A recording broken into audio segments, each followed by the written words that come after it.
Hello, and I don't know about you, but I'm desperate.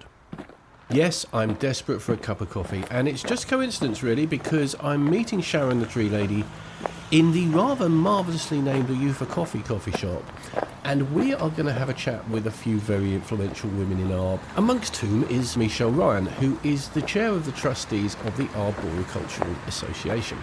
Now, I happen to know that she is speaking to her own group that she founded called Women in Arb, and they are going to be in the coffee shop, so I just hope there's enough chairs and Sharon's not working as a barista behind the coffee shop bar, and we can get it all done.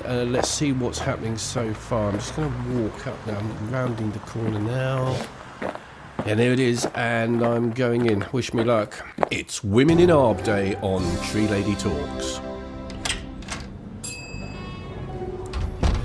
Okay, so first order of the day is where is she? Second order of the day is what do you like? I'm going to have a cappuccino, and I'm going to have a slice of that rather delicious-looking Gatto Paris breast. If you wouldn't mind, Gino. Thank you. Oh, yeah, there's quite a lot of people in here, actually. I can see. Sharon, what would you like my good man to make you? And don't say president. No, it's okay. I've done mine.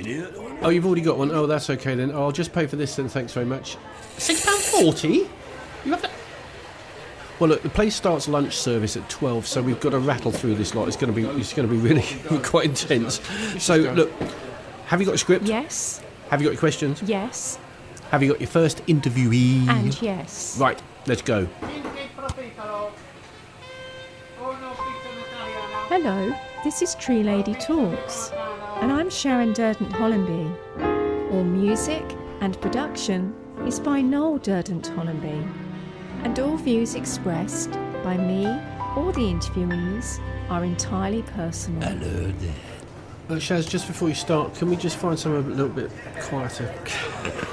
I'm getting a headache. I know what you mean. We'll pop over there. So, welcome to Claire Harbinson. Claire, thank you so much for joining us. It's a pleasure. Thank you for asking me. Claire, you're a principal arboricultural consultant at Tree Work Environmental Practice. Tell me, how did you first start working with trees? Yeah, so it's sort of by accident, really. I was living in Hong Kong, and I'd sort of spent a decade kind of drifting around the world doing various sort of different jobs and not really sticking on any particular career. And I felt that I wanted to do something that was a bit more meaningful than I had been doing. I've always been really passionate about environmental protection, so I knew I wanted it to be something to do with the environment. And then I thought to myself, trees, they're interesting. I've always liked looking at them. And to be honest with you, it wasn't much more of an informed decision than that.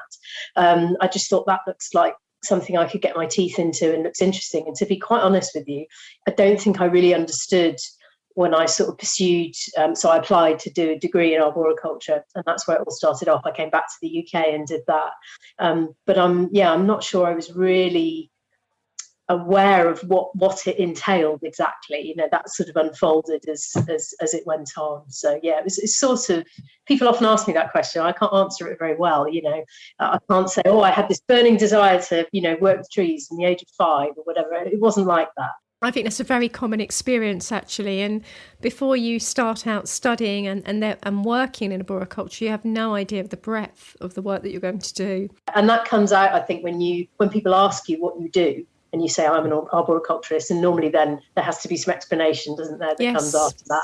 And when you try and explain what you do and encapsulate it in just a small phrase, it's very hard, actually, because what we do is so broad. Tell us, what does a typical day or week look like for you?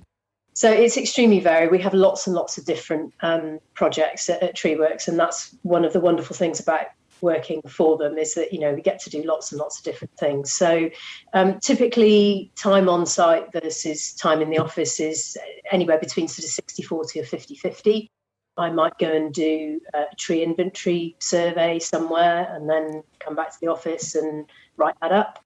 Or I might go and do a static load test somewhere on a tree. Or I might be doing some of our soil work. So I'm out taking soil samples and sending them off to the lab, and then looking at tree condition in relation to that, producing a report.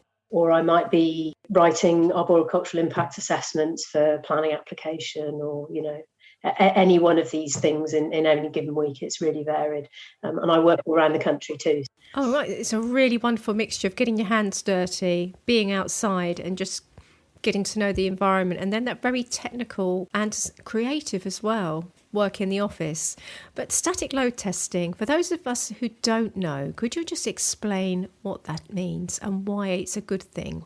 It's a diagnostic test of tree stability and root plate stability. And basically we apply a load to a tree. We measure the reaction of the stem in bending and the tilt of the root plate. And then when we're back in the office, we devise a wind model for the tree that we're looking at, which is dependent on its shape, its size, its height, its diameter, its material properties, and the type of wind events that tree is going to be exposed to, depending on where it is in the country, how exposed it is related to buildings, trees, etc. Create a wind model, and then we extrapolate our test data up to that modelled wind event, and we determine then what the safety factors are of that tree. So basically, what are the chances of the tree withstanding that storm event, because it is a storm event. That's effectively what we're talking about. So yeah, it's the only way really to get measurable data on root plate stability, but it also gives good data on stem fracture too. It is a really good and absolute certain way to find out whether or not the tree can stay or go. It's one thing to expose a trench and count the number of roots and look at the diameter of those roots and think, oh yes, there's quite a few there. But we don't know what other roots remain. And we don't really know what the roots that have been severed, how key they were for the structural stability of that tree. But the static load test answers all of those questions. Yeah, it does. That's exactly right. And you could also apply that to, scenarios where we observe a decay fungus, for example. So we don't then know, okay, but what does that mean? And you can probe under the ground or you can drill into roots. But what that doesn't tell you is, what's happening with all of the roots of the root plate as a whole. And what it also doesn't look at is load. That's hugely important. We have to factor that in. If we don't know what loads, or we can't estimate, because it is an estimate, that's a criticism that people often level at the static load test, that the wind load analysis is, it makes a lot of assumptions. Of course it does. It's a model. Every model makes assumptions, but it's better than doing that. Yeah, and by better than doing that, listeners, is licking your finger and holding it up to the wind. No, you're absolutely right. And actually, Claire, for listeners may know, and you know, that for a decade or so, I used Tree Radar, which is an excellent piece of equipment which maps tree roots. And we would look at that mainly for thinking about if things were going to change near the tree, how could we do that very sensitive based on where the roots are. But sometimes we use it to make an assessment of whether or not the tree had enough roots to be stable.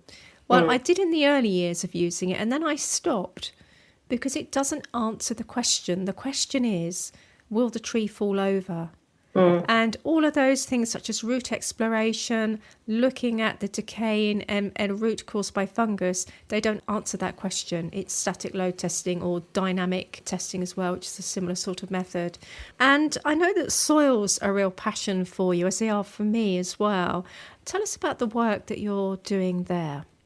Yeah, so it's very nascent. I mean, I think like everybody else in the industry, we're a bit behind the curve on our knowledge and understanding of soils. And so that's something I've been looking at. I did actually do a very good, when I was doing my degree, we had a year of soil science with an excellent tutor who was really inspirational. And it started off there. And I sort of didn't really do anything with it for a few years. And then when I went to work at TreeWorks, Nev Fay is, very, very interested in soils, and he's obviously started the Sustainable Soils Alliance, a sort of movement which is wider than arboriculture, actually, to try and look at how we can preserve soils, which are actually being degraded at a frightening rate. And sort of off the back of that, he was also doing some work with looking at, in particularly valuable trees, veteran ancient trees, and soil issues and how they contribute to health and longevity.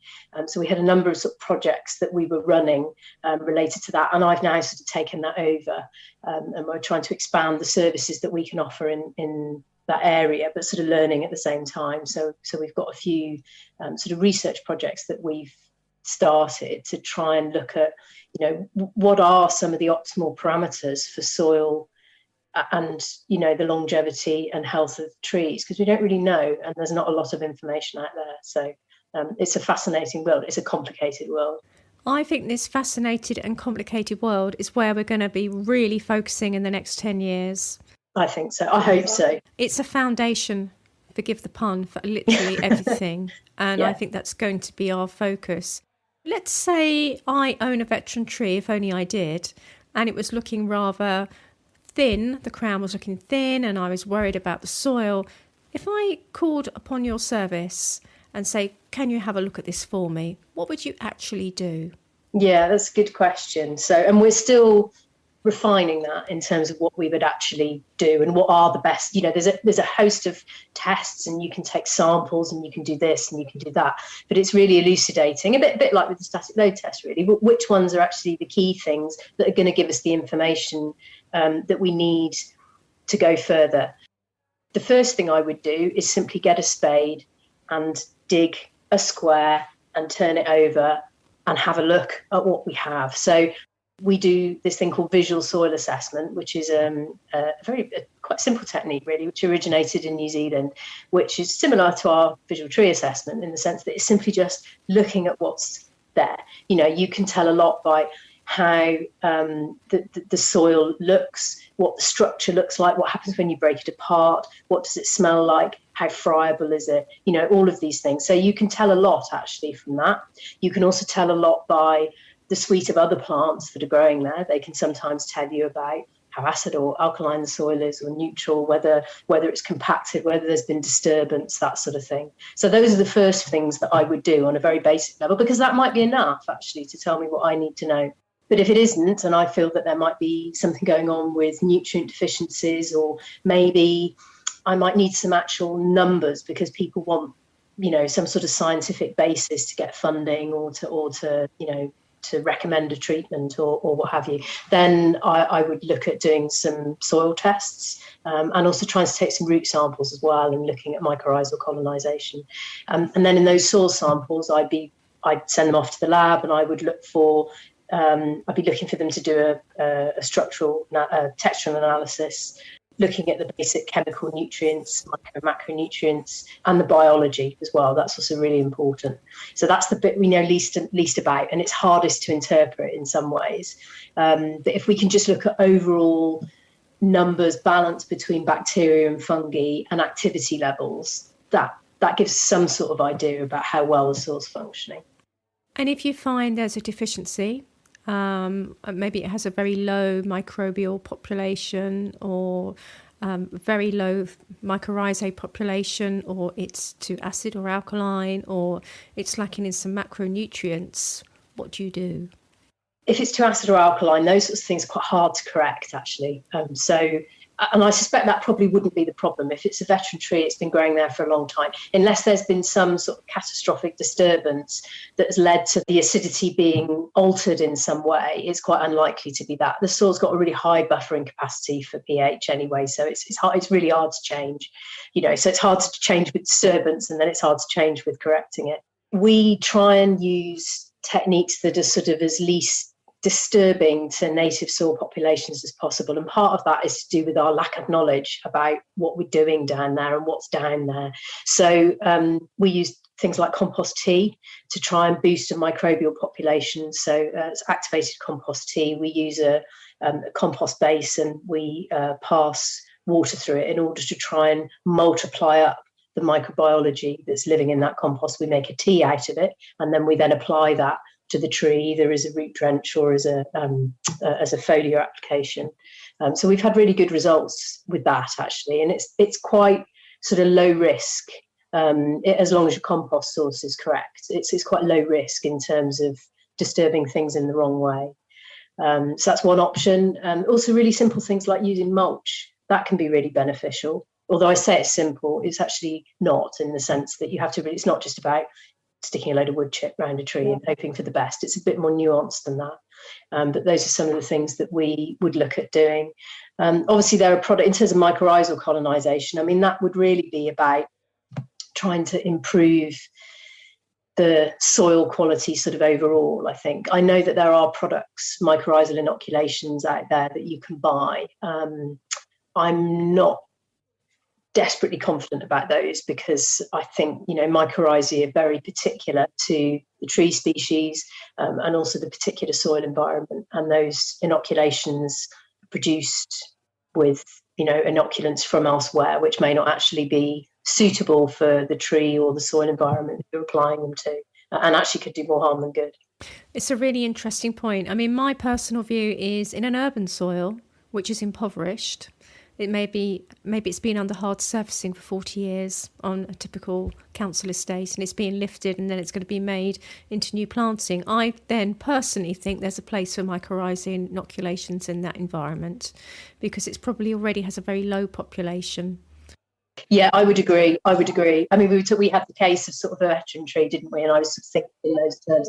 For example, I'm not a huge fan of air spading because I think in terms of soil structure, it can actually be a bit catastrophic. But having said that, if you've got a tree in a severely compacted, degraded urban environment, then again, there is a case for it, I think. And I would agree with the mycorrhizae. I think improving the overall sort of soil environment would be my first port of call. Going back to our example with the veteran tree, I'm also wary of it. Now, I'm really on the fence about this because I have seen trees that have had mycorrhizae injections and they look a lot better. Now, whether or not that's due to decompaction or other beneficial organic additives or due to the mycorrhizae, I don't know. But what I do often think, if you put it on an animal and ecosystem analogy, are we putting wildebeests into a tundra landscape? At the very least, might the tree not recognise the mycorrhizae, and therefore the mycorrhizae dies or the wildebeest die of cold in the tundra landscape. At the very worst, could the new mycorrhizae fungi be aggressive towards what's already there and destroy the sensitive balance? As you say, we don't really know the answers to these questions yet. So it's also, I think there's a parallel with our own gut biome in that, you can take probiotics and that's really helpful for some people who are on long-term antibiotics, for example. But other sort of naturopaths say that we should just eat a natural, healthy diet with lots of fruit and vegetables, and then that creates the right gut bacteria. Is it the same with the soil, that if we do everything correctly with the soil and let nature take its course, that the right mycorrhizae fungi will then be there, and that will be the most suitable environment for that soil and that ecosystem? I think that's a great analogy with the wildebeest in the tundra, and I think you're right. I think as well there's a difference when we're talking about established trees that are perhaps native, that are in decline, and certainly veteran trees are more likely to be that scenario, and trees in an urban environment which are planted and maybe from elsewhere, because actually those two things are quite different. In one, we've got a native and quite natural soil, which in itself has got huge biodiversity. A quarter of all of the Earth's biodiversity resides in the soil. So that's something, if we're talking about, and we all are, wanting to preserve and improve biodiversity, then we have to be really mindful of that. But in an urban scenario, where you've got that, is it even soil, but some sort of earth basically under, hardcore or tarmac or something like that, then I think we can afford to be a bit bolder, perhaps, in the risks that or in the measures that we take, because the risks are lower. Yes, and I do prescribe biochar and mycorrhizae, enriched biochar in those impoverished urban soil situations. But I mean, everybody has their own view on that. Let's just go back to being a woman in arboriculture. I mean, have you had any positive or negative experiences as a woman in arboriculture, or is it a non-issue for you? I wouldn't say it's a complete non-issue necessarily. I'm a particular type of person. I think, we live in a patriarchal society, effectively, and where we're all sort of schooled in the notion from when we're very, very little that women are inherently inferior to men, or at least in some capacities, usually intellectual and practical skill and those sorts of things. And I think a lot of people take the time to re-examine those ideas once they get a bit older and perhaps reject them. But there will always be those people that truly still believe that there is an inherent difference in that regard between the sexes, or perhaps they just haven't done the work to explore whether those received ideas are really true. And I think with those sorts of people, when I come across them in my working life, I suspect that they give less credence perhaps to my advice. But I've also realised that I'm not really going to change those people's minds. And so frankly, I don't try to these days. I just continue with what I'm doing, giving my advice, being professional. And if I encounter non-overt sexism, I generally tend to try and ignore it. Obviously, overt sexism, I will always challenge. But I've always been a very confident person who has never bought into the notion that in some way, I'm inferior, or that I shouldn't speak up, or that I shouldn't do something because I'm a woman. And so in many respects, it's been quite easy for me. I do wonder, though, whether women who perhaps don't have that confidence would find that there are more barriers in the industry. Having said all of that, I should also note that I've had some fantastic support from male colleagues and bosses, throughout my career development, including at TreeWorks. Actually, I've been given lots and lots of opportunities. So, I can't ignore that side of it, because that's been really important. How do you think we might encourage more diversity into the industry? Not just women, but every single type of person, whoever they are, whatever they look like, whatever they think, and whatever their preferences are. I don't think the barriers to getting into the industry are particularly obvious to people. I think perhaps it's just the visibility, actually, of the industry amongst different types of people. The notion that this is something that you could do. The problem is that if you don't have somebody from an ethnic or a gender or a cultural group already working in the industry that gives you the idea that this industry even exists, this is something that you could get into and that's something you could do, the example isn't there. So we have to somehow break through that. And that means getting the industry out there, going to schools, going to sort of different places and just saying, this is a thing that you could do. And just some real benefits of being in the industry. It's a great job, and anybody can do it at various levels, whatever their skill set is. So I think that's absolutely the way to go. And I know that the Institute of Child Foresters and the Arboricultural Association are getting out there and doing that with careers fairs, etc. So Claire, what excites you about arboriculture at the moment? Soil. It's the most overlooked part of what we do. It's the most poorly understood, but it's probably one of the most important. So I'm really looking forward to the industry getting more into that, and there being more research and exploration, around that aspect of it.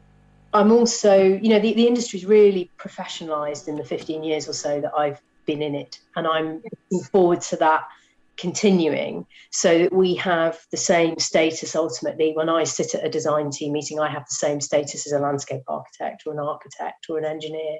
We're not quite there yet, I don't think. Let's look to the future, because everybody is looking to the future with targets for carbon zero, which is brilliant. What do you think is the future for arboriculture? Let's go forward 10 years.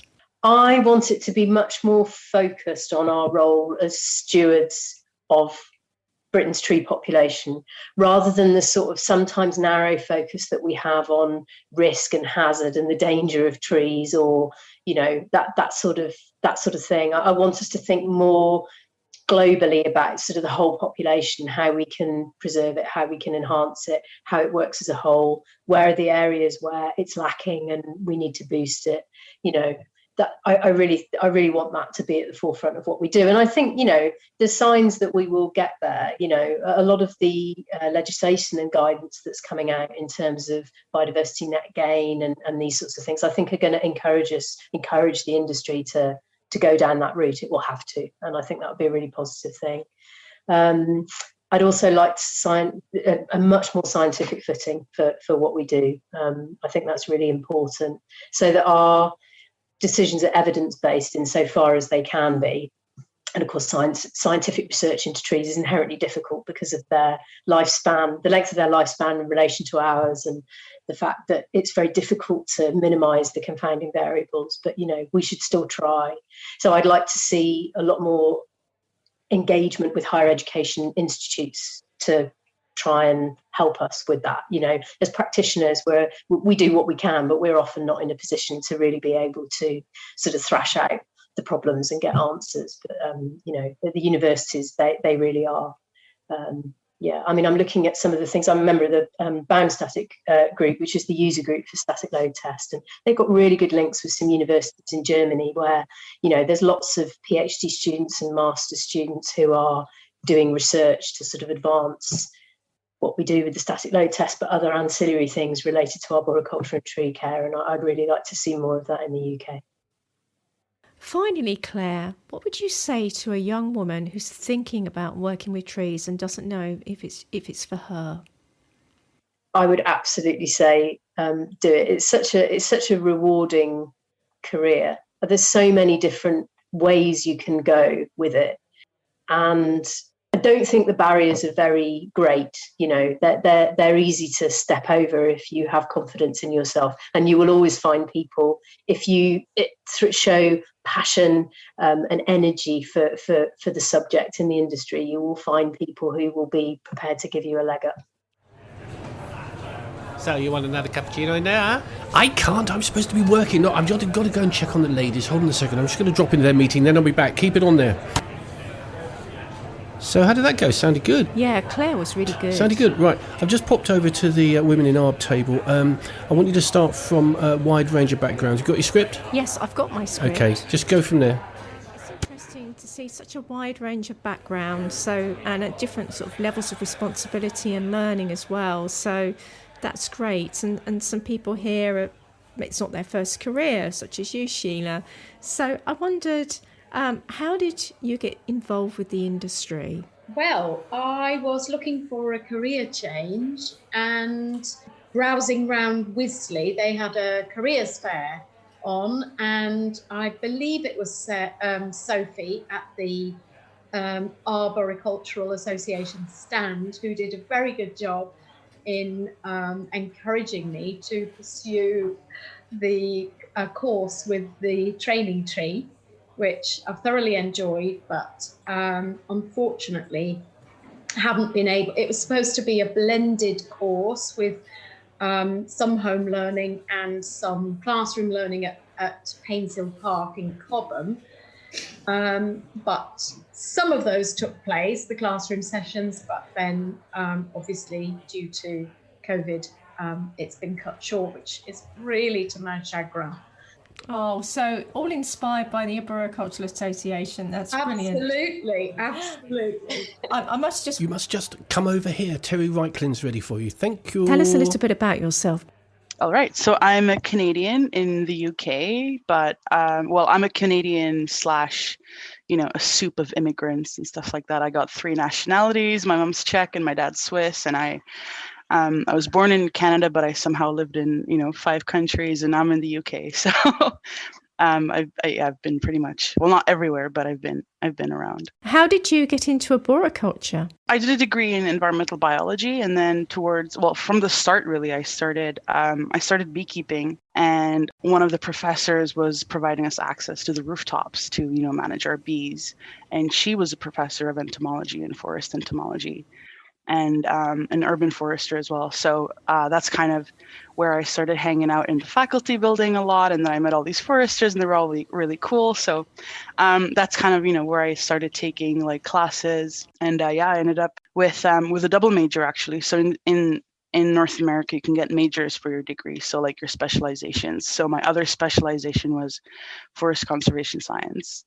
And then I got into a master's as well. So I kind of just stuck around for 6 or 7 years. So it was kind of organic, really, my journey into forestry. And then since I was always into urban forestry, because, I've lived in huge cities like Toronto and Barcelona, and I've lived in Prague for a little bit. It's just, I love the city. Obviously, I'm a party girl, but I also love nature, and urban forestry and arboriculture is a way to kind of combine that. So, were there many women on your course? So there were 50% of my class was women. We had about 32 classmates in my master's cohort. It was a nice balance. It was very equal, so that was really good. I'm aware that in the Canadian forest sector, it's about, I think it's about 15%, but it's getting better and better. The classes that, when I hear from my old school, I think the ratio is still half and half or even more. So tell us about the work that you do. Now you're in the UK. That's right. So I first came here to get a job with a huge civil engineering consultancy.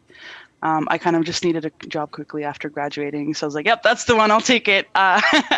So I learned a lot of BS 537s and stuff like that in the first year. And then I got a job offer from Russell Horsey, who was at the time setting up, or he just finished his job at the ICF, and then he set up his consultancy, and he focuses on community urban forestry projects. And he offered me the job, and I said, yes, like I'd love to. We met 5 years ago. He gave like a guest lecture at my uni, and I kind of snuck out of my forest economics class to go see Russell's class because they couldn't, for some reason, they just couldn't put, them, they had to put them at the same time.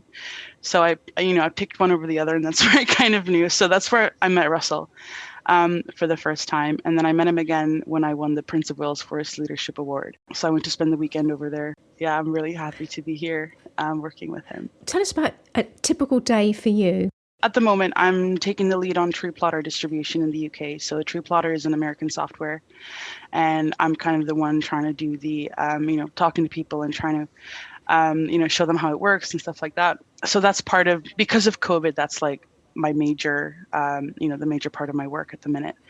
But pre-COVID, just before COVID, we also had, the tree planting scheme. We were planting trees with school kids in South Wales. So we had 11 schools where we kind of did the designs, and I liaised with all the schools, and we kind of got to plant about 102 standards with school kids. So that was really fun. So that takes a lot of time. So at the minute, it's kind of, just going around and dealing with Tree Plotter and then just random bits and bobs. So what's your ambition for the future? Right now, I think I want to move to the techie side of things. I've taken a coding class. So I'm kind of hoping to kind of go, into that direction. I really love what I'm doing with Tree Plotter. I think it's fantastic. And I guess I'm just, I'm realizing that tech is really, really important, especially moving forwards. And given what we've experienced in the last year, the importance of tech has really gone up. So I'm kind of hoping that I'll kind of propel myself that way for, moving forward at some point, having, the experience that I have from, working with Tree Plotter, as well as my coding experience, and then just, learning some stuff. We need all different skill sets within arboriculture and urban forestry to take it forward. And we are going to be increasingly reliant on technology and all the time-saving things it can do and the fresh insight that it brings to our industry. Finally, Theri, what's your dream scenario? I guess my dream moving forward in the future is that kids kind of recognize that arboriculture and forestry are a career choice. So how by the time when kids are 5, they can actually tell you if they want to be a lawyer, doctor, policeman, fireman, nurse, and stuff like that. But I've never heard a kid say, I want to be a forester, or I want to be a tree surgeon. So I kind of want to move it that way. And I've been having, thoughts on how to get that going. Just in the other end of the restaurant, and Bettina Broadway-Mann, who a lot of you will know, is in full flow.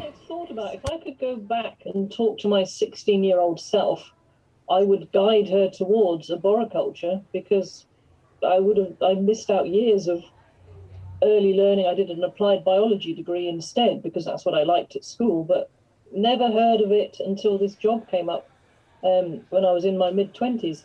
So yeah, the biggest barrier, I think, was just it was unheard of. Yeah. Nobody talked about it. Nobody mentioned it. Probably still in schools today. They might talk about tree surgery to boys and girls, though there are a few girls on courses now, but the actual encompassing thing that is in arboriculture is never mentioned. You don't hear it in general conversation. I mean, trees are touched upon in geography, but much more in a food and fuel type of way. So it's not out there from a very young age. They talk about forest schools for primary kids, and they go and do stuff outside, but it's never really led on to wider things. And then you think it links to ecology, and it links to forestry, and it links to land management, and now it links to climate change. It's just, I think the actual word itself, because people can't pronounce it and don't know what it's about, they just avoid it. It's not in the general consciousness. Is being a minority gender a a problem for anybody? Does it create an issue or an opportunity? It's been a bit of both for me, actually. And I remember I joined, when I first joined Myers Co, I was one of 2 women in the class out of, I think, about 25, 30 people joined the course. And there was about 8 that actually graduated. And there was definitely points when being a woman made you different and you were treated differently. I think a lot of the time they felt like the men were like ribbing you, and testing you all the time. But it was fine, and I've got that personality where I can just kind of take that on and challenge it, and I've got a good sense of humour.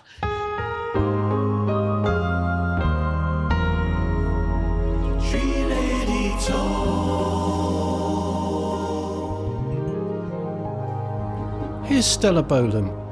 And Stella, I wonder if you could tell us a little bit about yourself and what your career has been and still is to some extent. My career mainly has been as a journalist. I worked in magazines for about 10 years as a writer and editor. I then switched my writing into copywriting. So I went into digital media, working on websites, helping companies promote themselves on social media, helping them with their marketing. So that's really been my career over the last 23 years, has been a writing professional. That's a fantastic skill and a transferable one as well. But how come you're changing your career to arboriculture? What happened? I went to a webinar last July, and it was about basically encouraging more women to come into the sector. I don't know what drew me to go to the webinar, except that, I was going to a lot of webinars as entertainment as well as educational and professional reasons. So I went along, and I had one of those light bulb moments, I suppose you could call it, that I just went, I can actually do this. And I had a sort of excited feeling and quite scared feeling afterwards. So I basically got in touch with one of the people on the webinar, who is based in Sheffield, and I asked her if she'd give me some advice. And we had a conversation, and I then basically decided to enroll on a foundation course because I work part-time, so I could study part-time. I'd already been interested enough to pursue it with a phone call and a conversation. So I suppose I was in a point in my life where I wanted a change. I wanted to do something different that was outside. Sometimes we do have these unexpected moments in life, don't we, where we have that light bulb moment or a feeling in our gut that you just think, this feels right, this really chimes with me and where I am now. I've had a few myself, so that's fantastic. So tell us a little bit about the course you're studying. Where is it and what is it called? Yeah, the course is called Level 2 Certificate in Arboriculture, and it's with Tree Life, and they're based in Leicestershire.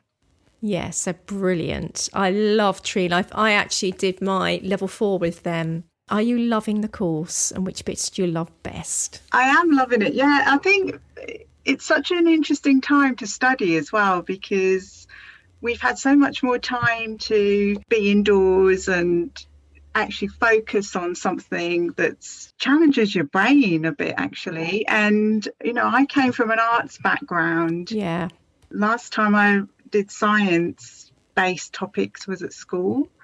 And it's been absolutely fascinating and almost like relearning things that you learnt, about photosynthesis, and, some of it is quite mind-blowing, really. So, yeah, I think my favourite part of the course so far has been sort of the soil, the biomechanics of trees, and, the pruning and looking after trees, all that kind of areas, the thing that I'm really interested in at the moment. What are your ambitions? My ambitions are, I think, fairly humble, as in I'd like to eventually work in arboriculture and earn my living through a job in that sector. Hopefully working outdoors, perhaps in ecology or agroforestry. I think they're the kind of areas that I'm really interested in. What excites you about the world of trees and arboriculture? It's one of those things, it sounds a little bit cheesy and a bit childlike, but it's just awakened my whole senses, really. And when I go for a walk now, I look at trees so much more differently. I look at nature differently because I realise how incredible it is, these things that happen every day. Like at the moment, every tree is leafing at different times and they have different coloured buds. And it's just, I never noticed before. So I think it's just the incredible value that trees have. I didn't realise either. I just saw them as a wonderful part of nature, but I didn't realise how many benefits they give us. Thank you so much for joining us, Stella. Thank you, Sharon. It's a pleasure. Okay, quick, come over here. I've got some nice coffee percolating for you, and I've also bought you a Belgian bun. Now, Belgian buns are really nice because they've got very thick icing on the outside. I can't actually eat it now. I'm too busy. What do you mean you don't want one? Oh, all right, now I'll have it. Lesley is next. Lesley Adams. So, welcome to Lesley Adams. Lesley, thank you so much for joining us. Oh, you're very welcome. It's lovely to be here, Sharon. Thank you.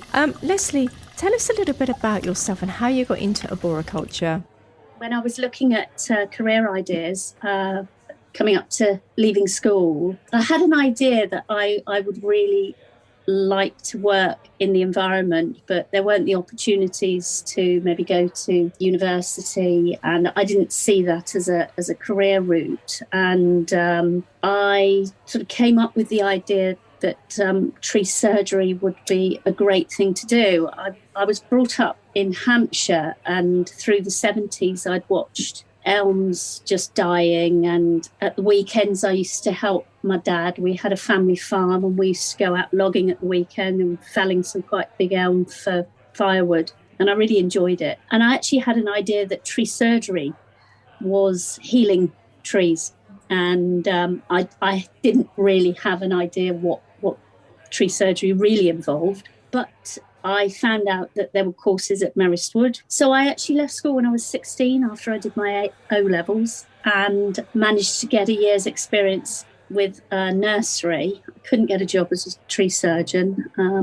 So just about the time they changed the law that you had to be 18 to use a chainsaw rather than 16.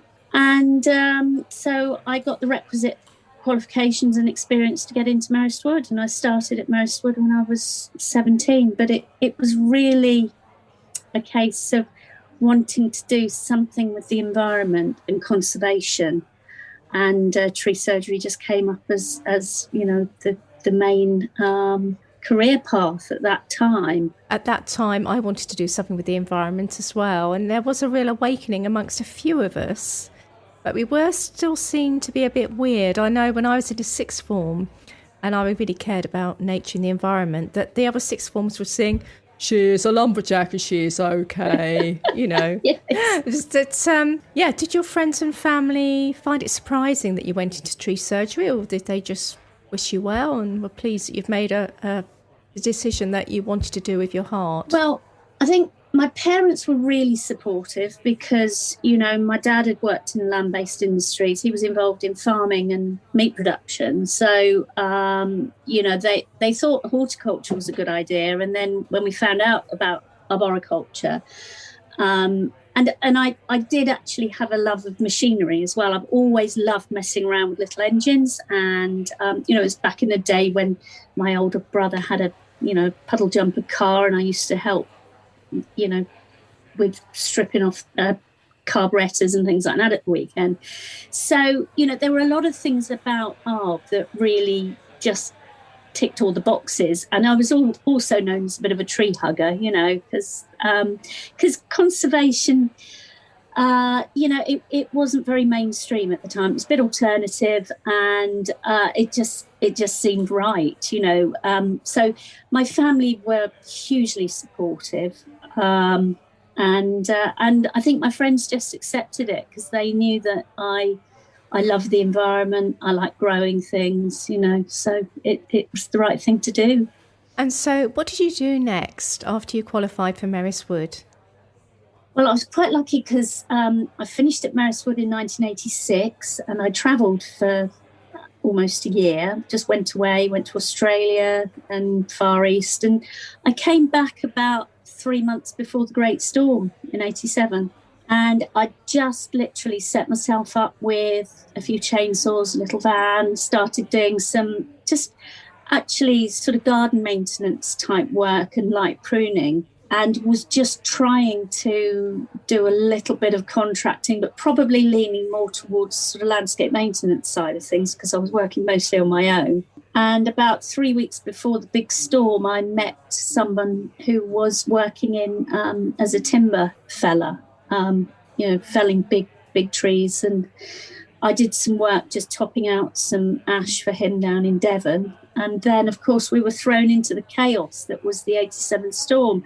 But what a golden opportunity to really learn. I will say when I was at college, I wasn't the best climber. I found, the climbing side of it really hard, and I wasn't a fast learner with it.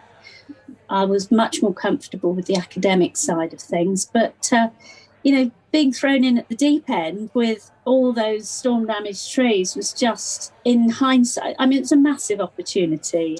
What a great learning opportunity as well, to see how things break up and, to learn about the properties of the different species of trees as well. Something that I haven't done because I've never been a tree surgeon. So you did that for a while and then you went into local authority? Yeah. I sort of did tree contracting and then some surveying work. I was quite keen on... something I've always done is I've surfed a lot. And I said the only local authority I'd ever worked for was Cornwall. And then a job came up in Cornwall.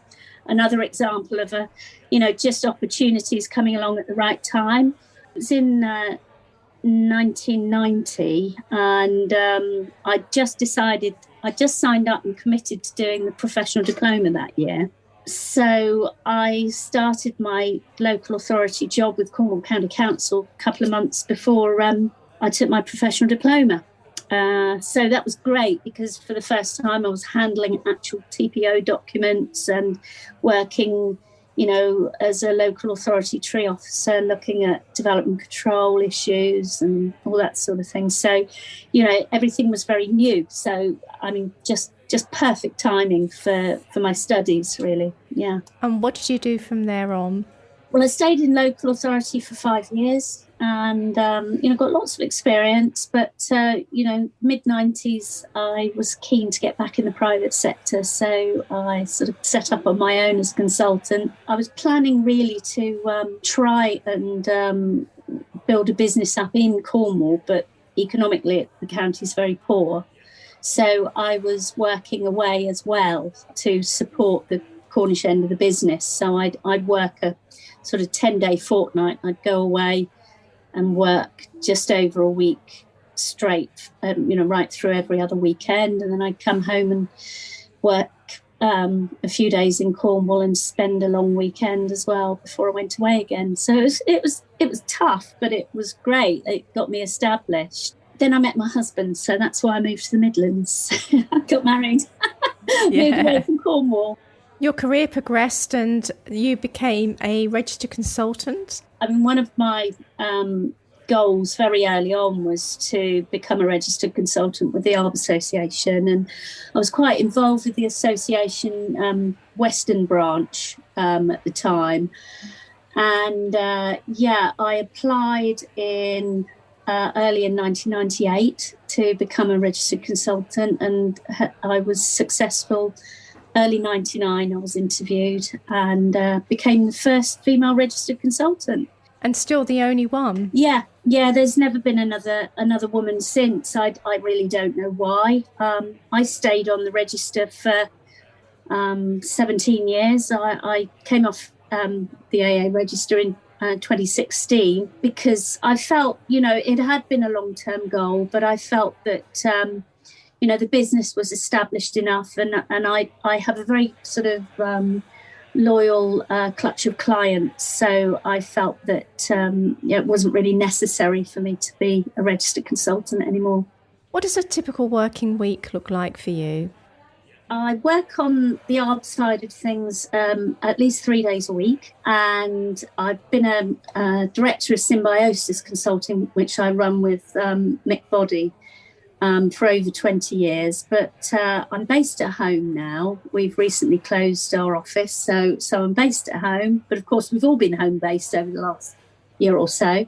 Typically, I probably do 2 days a week on site. A lot of my work is working for bodies like the National Trust or working in listed landscapes, and doing a mixture really of health and safety surveys, veteran tree management, that sort of thing, overall sort of strategic management advice really for some of the larger properties. And I'll do a couple of days on site and do my tree inspections, and then spend the rest of the week at home writing up my reports. Any particular projects really stand out for you in the last couple of years? Yeah, 2019, we did a survey of a historic avenue of lime trees at Belton over in Grantham. Now, Belton House and the estate is a National Trust property, and the Woodland Trust actually their headquarters are based in Grantham, and they have some fairly young woodlands that actually abut the Belton estate. It is actually part of what was the wider estate in centuries gone by. But we were involved in the inspection of a historic avenue of mixed lime and horse chestnut trees. It's over 500 trees. And it was actually a project that was funded by the Heritage Lottery Fund. It was an exemplar project of two national charities working together to collaborate and actually increase access between the land owned by the two charities. So that was very exciting to, be having the arboricultural input into what was a really, a great project for all sorts of reasons. Have you got any positive or negative experiences, or is this simply a non-issue for you? On the whole, it's a real non-issue, actually. I know, having been in the industry such a long time and having been, very often a lone female at a conference or a seminar, something like that, I've often been asked, what's the female angle on this? And, my response is always, there is no female angle. You've just got to be good. You've got to be professional.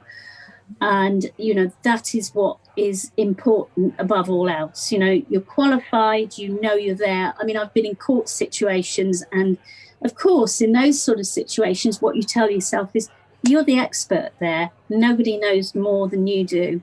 And you've got to fight your corner. You've got to be tough. There's days when things are, will be tough because people won't agree with you for all sorts of reasons.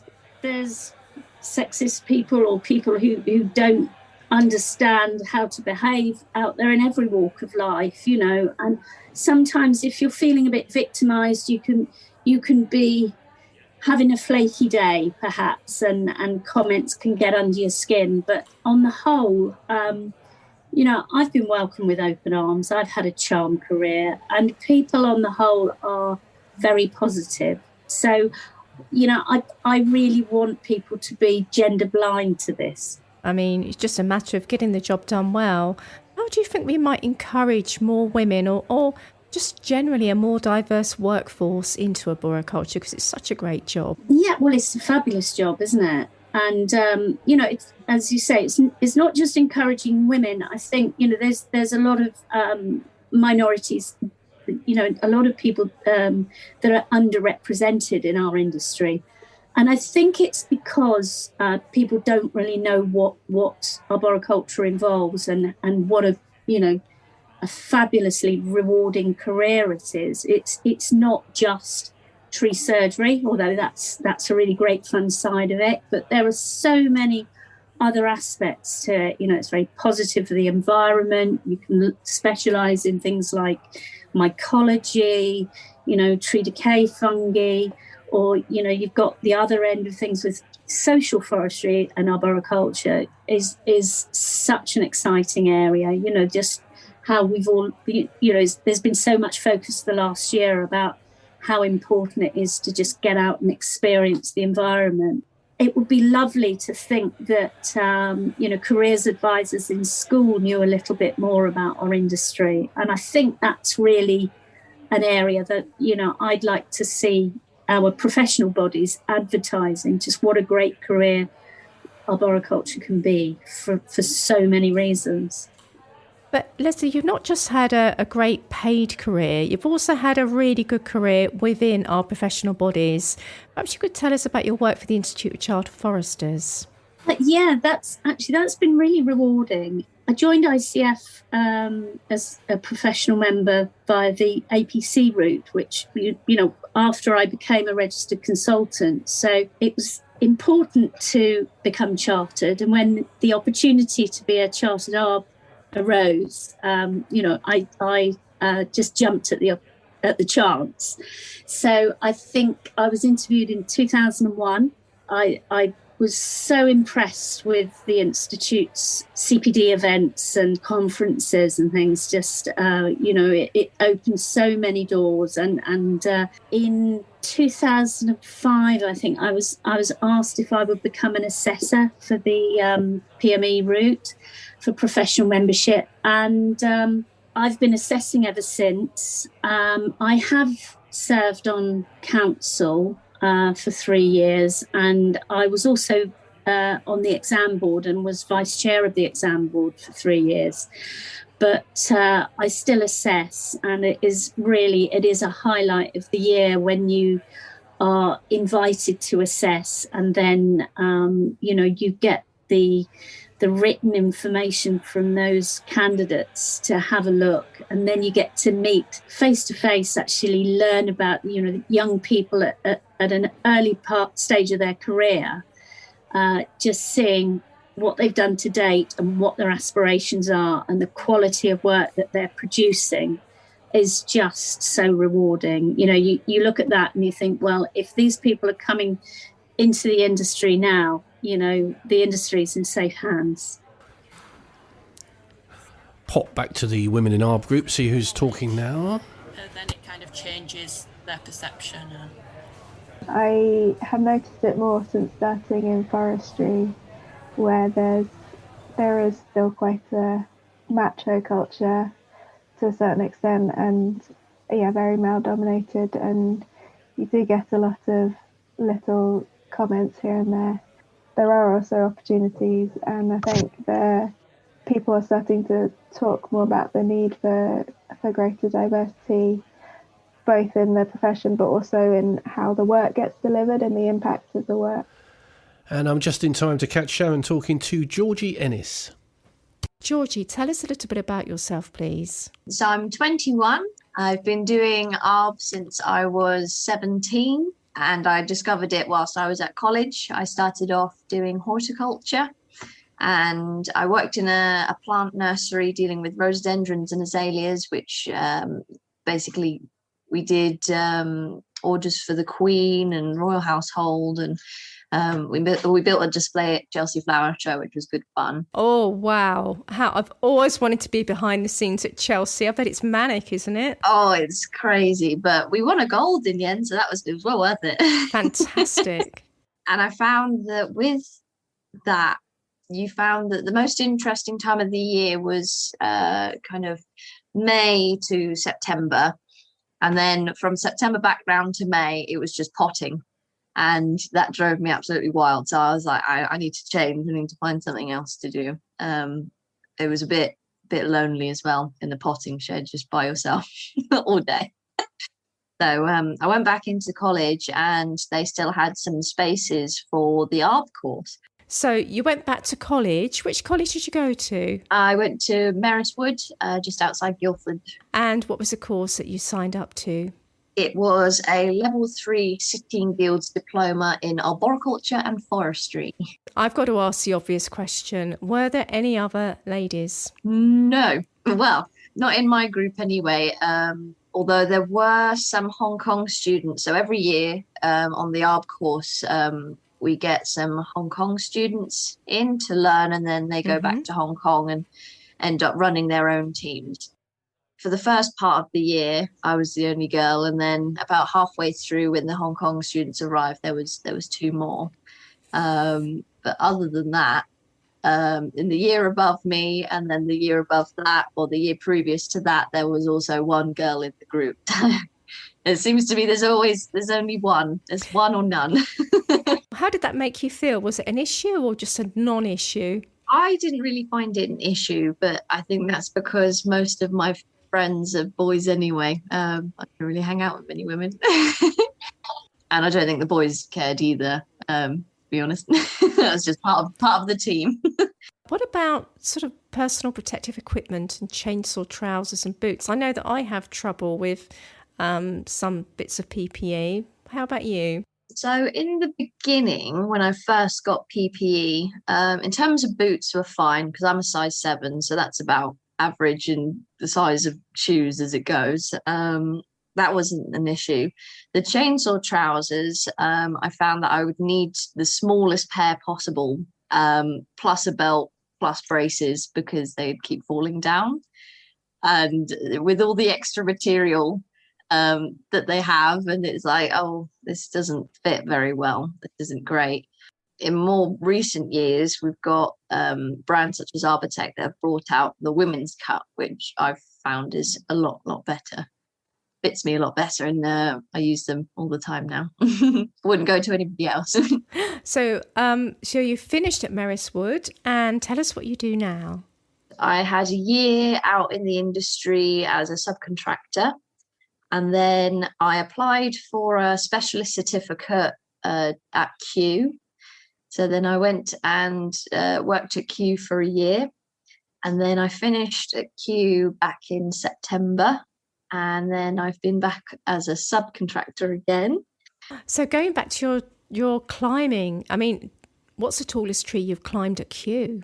That would be the sequoia, the really big one that's in the little grove, and there's like a big plaque outside the front of it. But climbed that and stood right at the very top, which was great fun. Oh my goodness. See, I really admire you, because I hate to admit this, but the truth is I'm scared of heights. So you're clearly not scared of heights. Or is it all down to technique and training? I'd say one part was definitely down to technique, training, learning how to do climbing, learning how to work your ropes, getting the experience that way. But I think also it comes naturally to some people, and other people have to kind of get into it a bit more, because it's not natural just climbing up trees and being okay with it. I mean, some people find that, but I know I didn't at first. But now I just kind of get on with it. And what's your ambition for the future for you as an arboriculturalist? Oh, well, I always knew that I wanted a job outside. So if I can kind of carry on being outside, working with other people, maybe not so much office work, but focusing as well on the sciencey side of things, that would be great. I know I want to go and do my master's degree, and I want to move on and potentially get a doctorate. I think that would be really, really cool, because I love my science, and I think more people should get into it and have a good balance of both science and practical, which is kind of where I'm aiming. So I wanted to do 10 years on the tools and then move into things like surveying or being a tree consultant, just because then I'd know I'd have a good grasp of the tools, and I've done it for long enough that I'm not going to be absolutely broken and absolutely ruined, but I'm still then young enough to keep learning and carry on doing the science and be able to get along with other tree surgeons that probably go, oh, well, you've probably never worked. And it's like, well, actually. And there are so many great courses out there. Doing a master's in arboriculture is a great step forward for you, and then belonging to the professional bodies, the Arboricultural Association and the Institute of Chartered Foresters. If any young woman is listening to this podcast and thinks, oh, I really can't do that, that isn't for me, what bit of encouragement can you give them? There is so much more to Arb than just cutting trees. There is so much more. And the sector itself is so wide. Like, there's so many different things you can do within the arboricultural sector. I think anybody can find their niche within it and basically be happy for life. Or if they're getting used to something and they think, oh, I might try this, you can just step sideways within the industry and go, oh, I'm going to try this now. Or, oh, I've been doing this for so many years and now I want to climb trees. You know, there's so much you can do, and it's such a flexible sector, I think. Right, I'm just hot-footing it back to the other room. Well, I think Bettina hit on something when she mentioned forest schools, because they're a relatively new, sort of, 10 or 12 years old initiative. And that may well be somewhere where the thought of arboriculture could feed in at an early stage. Because you're absolutely right, it's never ever mentioned. I tell you what, I absolutely love doing careers fairs. Number one, because it's an event I don't have to organise, I just have to go. But also, we've done, 5? And then obviously COVID shut everything down, but we were just starting to really get going with it and really get some momentum. And not a single person I've ever spoken to at any of those events I've ever heard of arboriculture. None. And that's teachers, that's adults, that's kids. And it's amazing how many kids were really fired up about it. Boys and girls were like, oh my gosh, I'd never heard of this. And took all the leaflets we could give them because they were like, this is so cool. You're telling me this is an actual job. And it's like, yeah, this is an actual job. And that's why I think I'm loving careers fairs, and we need to get them going again, because it's just, I feel like at the AA we tend to talk just to people who already know about arboriculture, and pushing that outwards is really challenging, but it's so important. It gets me really fired up, that does. That's wonderful. Yeah, it really can just completely turn someone's life around, and it's a really cool job. And talking of cool, she's as cool as a vac-packed cucumber in a fridge full of chilies. It's Michelle Ryan. Michelle, how did you first get into the industry? So I started off in horticulture, and I was doing a level 3, and we had a module in Arb, and I had realised that I wanted to carry on my career and my learning, but didn't know where to go because horticulture is such a vast area, and I wanted to make sure that I had a bit of a set path. So we did this module in Arb. I found it really interesting and looked into it a bit more, and decided that that's what I was going to do a degree in. And I thought I could do that while not kind of killing my passion for horticulture, which I think if I was gardening every day, that could have been easily done. And yeah, Myers Co was good because it also offered, while you was doing the degree, I don't know if it's the same anymore, but at the time you could train to get your NPTC tickets. So where did you go after your degree? I actually worked in a solicitor's because I needed to save up and get a car. But once I'd done my degree, I decided that I wanted to go into consultancy, and I saved up, got myself a car, and then I went to work at JCA with Jonathan Cockin, and that's kind of where I learned the ropes as such. And then you went on to a bigger consultancy company? I went on to a multidisciplinary. Yeah, I moved to near Wilmslow in Cheshire, and I went to work at Tyler Grange with landscape architects and ecologists. And it was good to work with all the disciplines and have this really collaborative approach, and that's what I really enjoyed, getting the opinions of all these different people, and it really switched my thinking quite a lot. I think that's really useful because when we're in arboriculture, we have our own view about things, but it's certainly good to rub shoulders professionally with other disciplines. And I ran a practice for a while with landscape architects and ecologists, and I think we were all the better for it, that we could see each other's point of view. So that was a really good start to go from consultancy, and you've gone from consultancy in private practice to now being in a kind of tree officer role for Transport for London. What's your job title, and tell us, what's a typical day for you? So I am a senior arboriculture and landscape specialist, and I describe it as a kind of hybrid between a consultant and a tree officer, almost like an internal consultant, but obviously we have our own trees. So my role is mainly to support the business by providing the technical specialism. Day to day, no 2 days are the same, because we have such a varied role and we cover all types of green infrastructure. One day I could be doing a subsidence claim. The next day I could be designing a rain garden. The day after I could be going out to site and looking at some of my roots that have been butchered by a developer, which is unfortunately does happen from time to time. But then I also work quite closely with people working on our highway and making sure that they're doing the best in terms of being safe around our trees. So it's a really, really varied role. And one of the things I focus on during the planting season, well, leading up to the planting season, is I run the planting programme. So how many trees can you plant in a year with TFO? Is your budget very constrained? It's not too constrained, but we have a target to plant 1% of our tree stock. So we have around 25,000 street trees. And according to the Mayor's transport strategy, we've got a 1% target. So in theory, we only have to plant 250 trees, but then we've got to plant all of the replacements as well that have been removed following our condition surveys, and we're running out of space.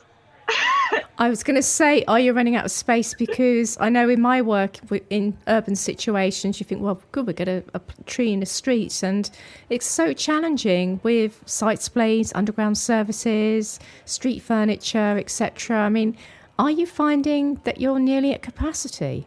We're getting close, I think. It's not too bad in some parts of the network. So our network's broken into the north, central and south. The north and the south are not too bad because they've got areas that are not as urban, but in central London we are really running out of space. And yeah, I just wonder where we're going to start putting trees. Oh, big debate there, but you're very constrained by only really having the red roots, aren't you, in your own land? Another thing I've really observed about TFL in my work in London is that you are absolutely passionate as an organisation about keeping trees. Yes. Tell us about some of the pressures from consultants such as myself. It's actually not consultants that are that bad, because I usually find that consultants are pressured by their clients, and when we come along and say, no, this isn't happening, then sometimes they're quite glad. Yes, I know exactly what that feels like. But some of them are, so we had HS2. We just basically don't have a leg to stand on when it comes to HS2.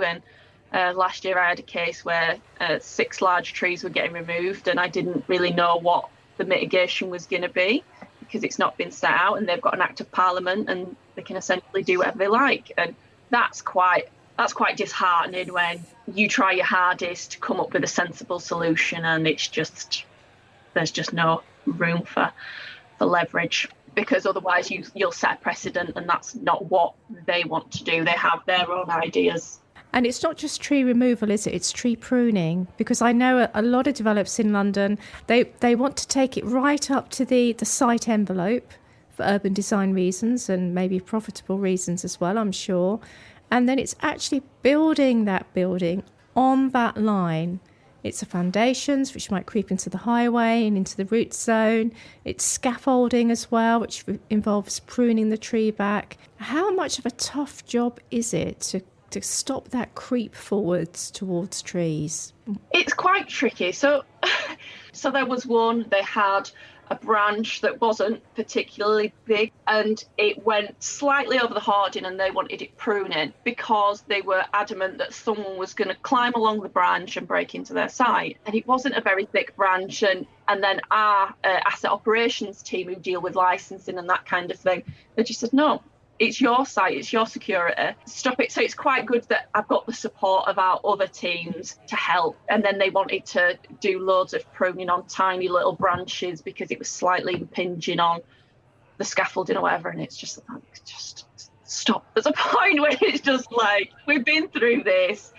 We went through it earlier on, and we're not too bad when it's, small amounts, and we have to be pragmatic and we want to look after our trees, and, we don't want them to get hit by high-sided vehicles and things. But there's a point when it's just like, calm down. And often I keep getting emails from members of the public, and I never had this in consultancy.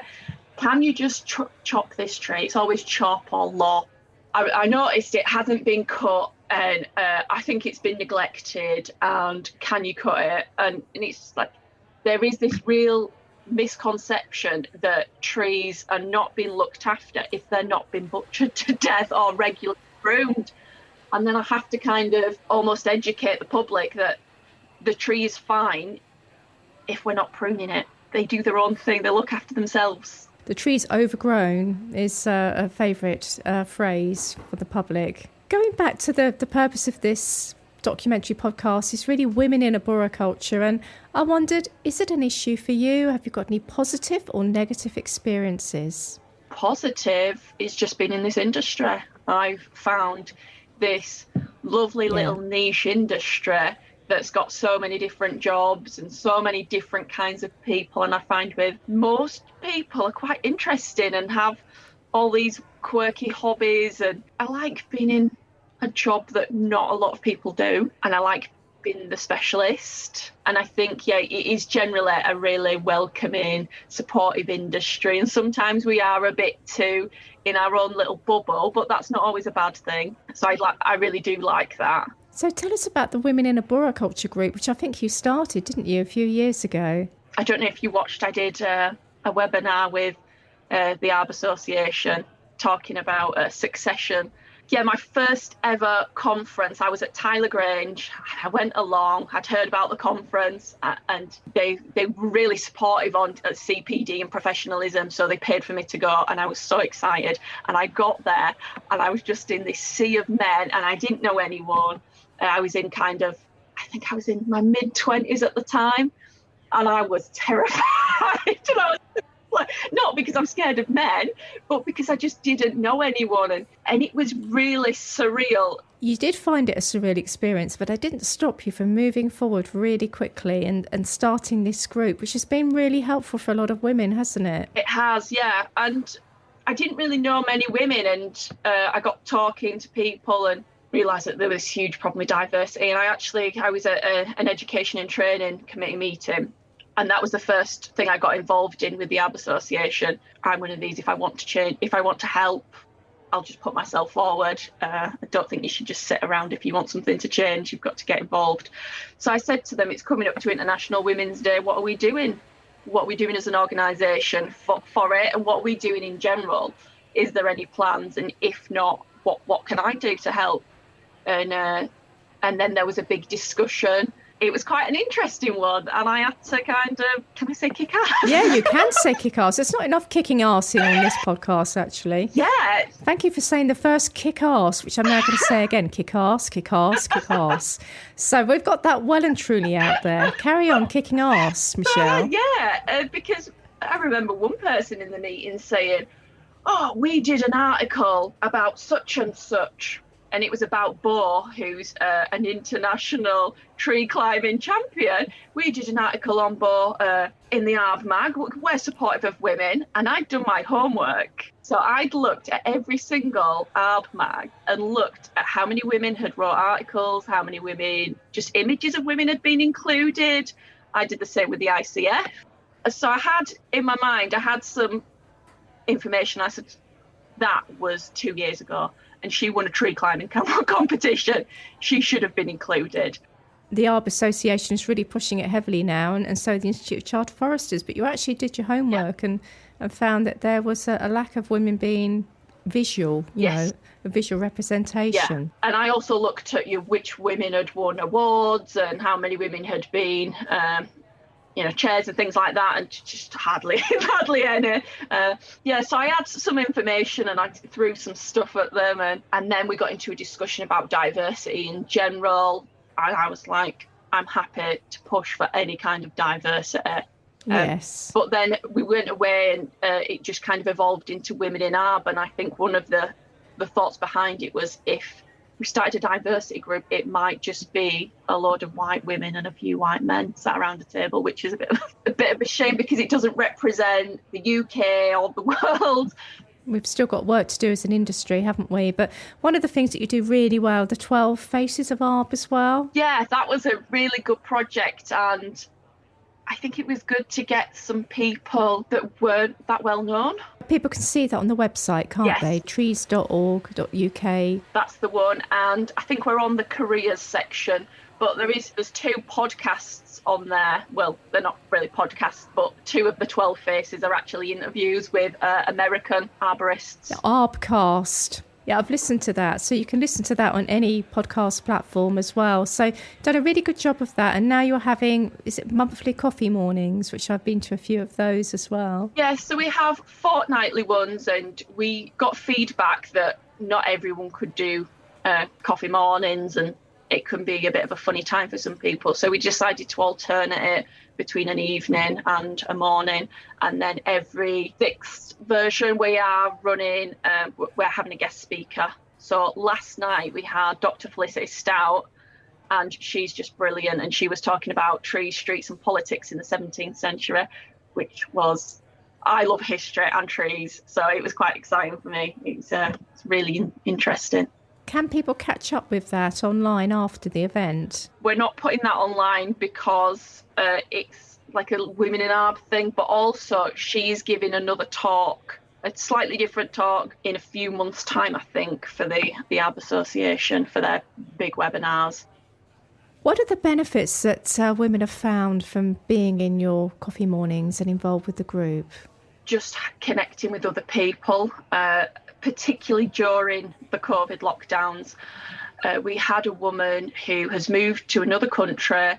She's in a team that she doesn't know, and she said she feels very isolated, and she said it's been like a lifeline, just speaking to other people, and to hear things like that, and to hear other women that are sometimes you can get a bit run down and a bit disheartened with your career and how things are going and just life in general. And to hear them talk about their experiences and to just let them share their feelings has been really nice. But you've gone on for really, really great things, Michelle, because you are the first woman chair of the Arboricultural Association. I am. That's congratulations with that role. And what are your ambitions in that role for the association and the industry at large? I think I'm definitely pushing for this kind of equality and diversity and a more inclusive industry. But I'm really passionate about supporting the people within the industry, making sure that they've got the things they need, and getting out and teaching the public about us and the amazing work we do. That's what I'm really passionate about. Well, I think that in the last 12 months during a time of COVID, as an association, you've done an absolutely amazing job with these webinars that have gone worldwide. But who would have thought you'd have regular webinars all around the world? And sometimes you've had 800 people attend, haven't you? It's been absolutely brilliant. So, Michelle, we've talked about what's happening now and the work that you've done, but what do you want the industry to look like, and what excites you about the industry, say, in 10 years' time? 10 years' time, I'd like the industry to really reflect and represent the UK and the world. I'd like it to be more accessible to people. I'd like it to be more multicultural. And I'd like people to be a little bit better paid and a bit better respected as professionals. That's what I'd like. You know, the wider range of people we have, with all the different points of view and backgrounds, the better it's got to be for trees. Because we're just thinking really creatively as a group of people. And of course, there are many roles that are really underpaid as well. So the more we can do to raise the profile of our industry, to get people excited about it, to know it's a job and to come in and work with us, because there's no shortage of employment, is there? Not at all. So we're all hugely, hugely busy. Finally, Michelle, what would you say to somebody who thinks they don't look like a tree person, but they're thinking of joining the profession, but they feel a bit daunted? I'd say, what do you think a tree person looks like? I'd throw that question back at them. I don't think it's a one-size-fits-all. job. And I actually think that there is so many different facets to the industry and so many different roles that you can just find what fits you and to just go for it and, you know, trial and error, see what you enjoy, see what you don't enjoy, and find what you love. Okay, Shaz, so now the bit about the practicalities of being a woman in a field, in the middle of trees, or halfway up a tree, or at the top of a tree. Really, it's PPE and P, I don't know where to. Does anybody have any practical problems with being a woman in arboriculture? For those of us who perhaps work outside or on the tools, Sara Maddox. The comments that we've had, well, it's a PPE, so change your trousers to get them to fit properly. Toilets, no problem. So now we're having to plan. So when we plan work, where those toilets are. How many female arborists, or roughly what percentage of your practical staff are female? At the beginning of this year, we had 4, which was amazing. But now we're down to 1, which is a real shame. I concur with PPE. I mean, I'm sort of average sort of height, but it is hard to get some things to fit, and you just end up looking like a drowned rat a lot of the time in massive sort of clothing, and the shoelaces are always too long, and the boots always too long. Just wearing high-vis stuff. I'm 5'11", and I still end up looking like a drowned rat. It's absolutely ridiculous. And I think a lot of it is actually being able to source the products rather than, there is some availability, but actually getting them from stores is really difficult. I wonder, though, we've talked about the negative things. I mean, what excites you about arboriculture right now? I wouldn't say about right now. I mean, all along, it's been every day is different. I can be outside with something natural. I'm not trapped in an office anymore. Right now, I guess this whole we need to plant more trees bandwagon, I see that as an opportunity really for us to get on board and really shout about all our existing trees and all our existing woodlands. And, you know, there is this resource there that has been ignored, complained about, neglected, swept out of the way. I think there's a lot more can be done to highlight what we've already got before they start trampling all over the place, planting millions of trees that are going to be neglected and eaten by squirrels. So I guess it's very much in the public conscious. I think that's probably the most exciting thing at the moment. Plus side for me is working with other organisations and finding new areas to replant and giving back to nature, as well as keeping sites. We leave so much wood for natural biodiversity, and that's the thing that's exciting for me, because if we just saw what we were doing, then it'd be quite devastating and upsetting. Well, I think it's quite a good time for arboriculture, you know, with the links to do with national agendas, like air quality.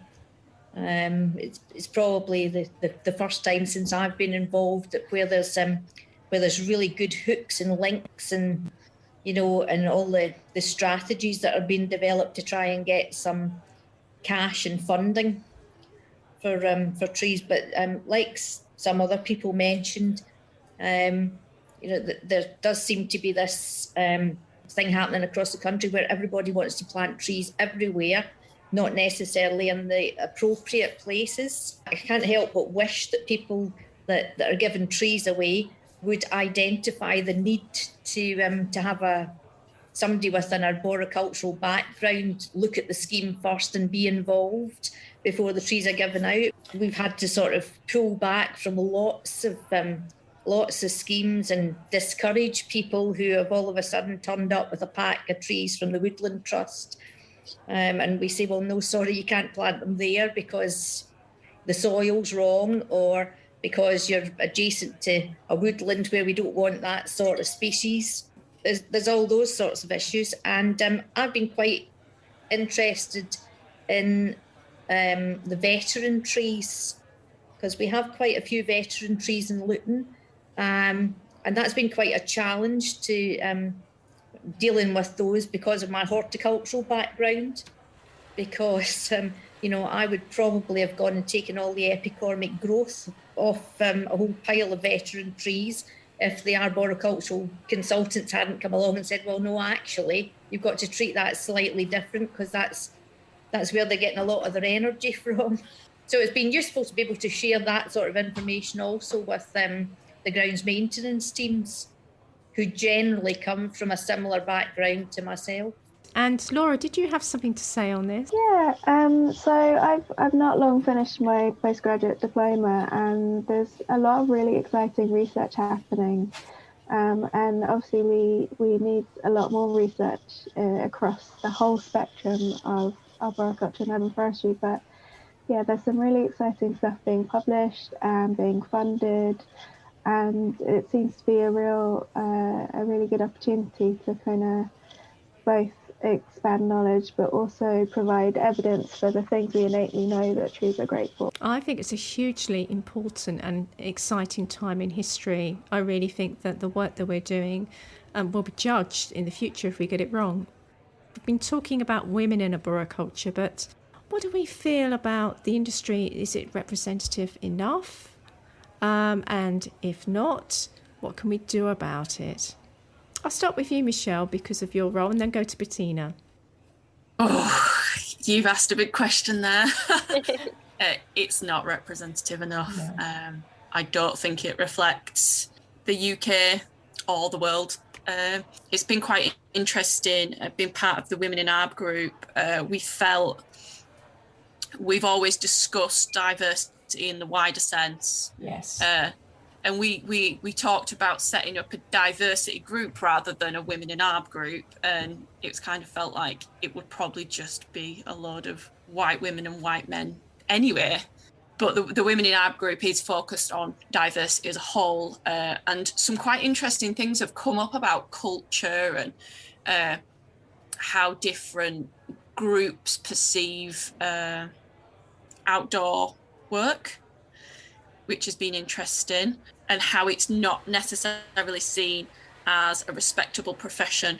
Oh, that's interesting. Yes, I think there is this fear of, if you get your hands dirty, then is it a profession? But of course we know it is. But yeah, and there's also been a lot of talk about how particularly on the practical side of things, there isn't a culture of inclusivity, and if you're from a different background, maybe your sexuality doesn't fit with that group, then you are made to feel like an outsider, and that has been a barrier for quite a few people that I've spoken to.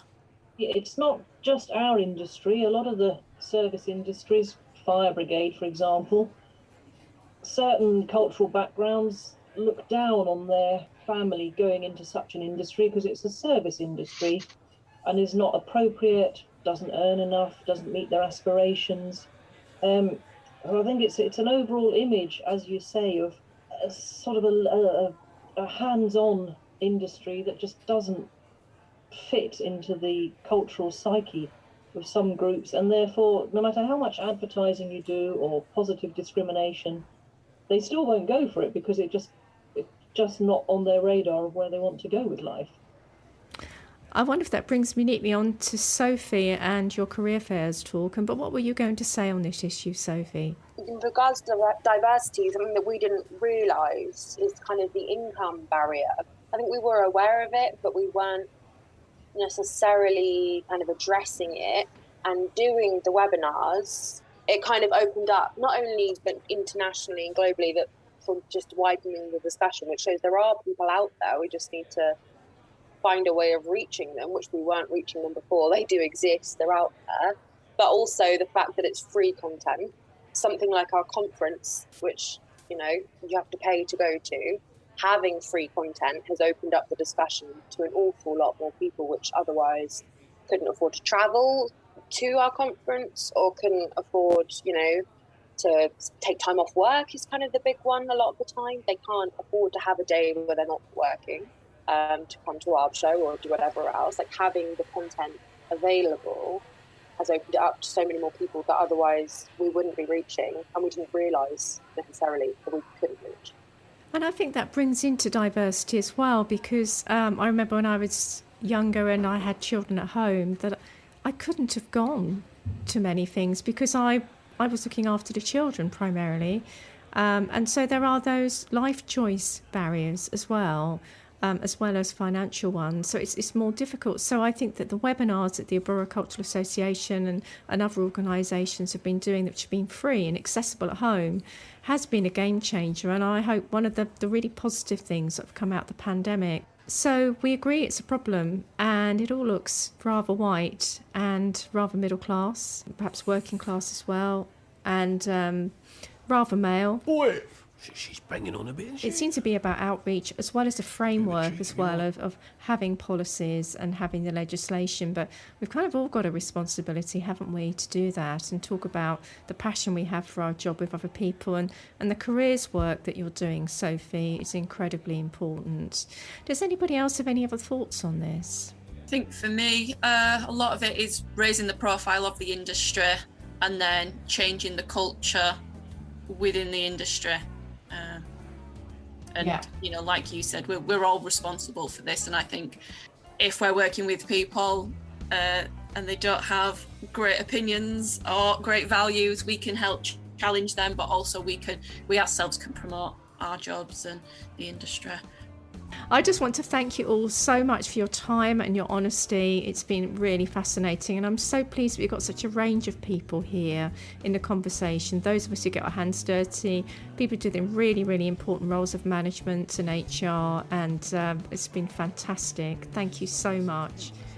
You can't just open up a kitchen in Italy, in Spain, anywhere. You just can't open it up and expect to make a load of money. No, I mean, English people go over to Spain, they open up a jagged potato shop, and they think, oh yes, I'll have another slice of that. Thank you, Gina. So I don't know whether. Are you done? Oh, great. Okay. Well, I'm going to listen to it later. I'm sure it was great, though. I mean, there's an awful lot of people here. An awful lot of people, a lot of opinions. Much cake consumed. Much frappuccino, latte, frappe. Marvellous. Well, good. Well, I'll listen to it later. I can't listen to it now. I'm still on your martini? Yes, Gino, I'll be back in a minute. Hit the subscribe button to guarantee you don't miss an episode, and you can follow us on Twitter at the Tree Lady 67, Instagram Tree Lady Talks, Facebook Sharon Hosgood Associates, or send an email to noel@treeladytalks.co.uk. We're going to take another week's break after this one because we're doing another documentary. It's all about Sheffield. If you remember the Sheffield trees, well, there's been some great stuff happening. So this is going to be called Sheffield and Now for the Good News. And we're interviewing a tree officer, somebody from Stag, and some volunteers, and many people involved in greening Sheffield. So check that out. Tell them about the website. Oh yes, we've got a new website just for the podcast and all of Noel's creative things. treeladytalks.co.uk. Bye. Oh no, next week after. See you then. Bye.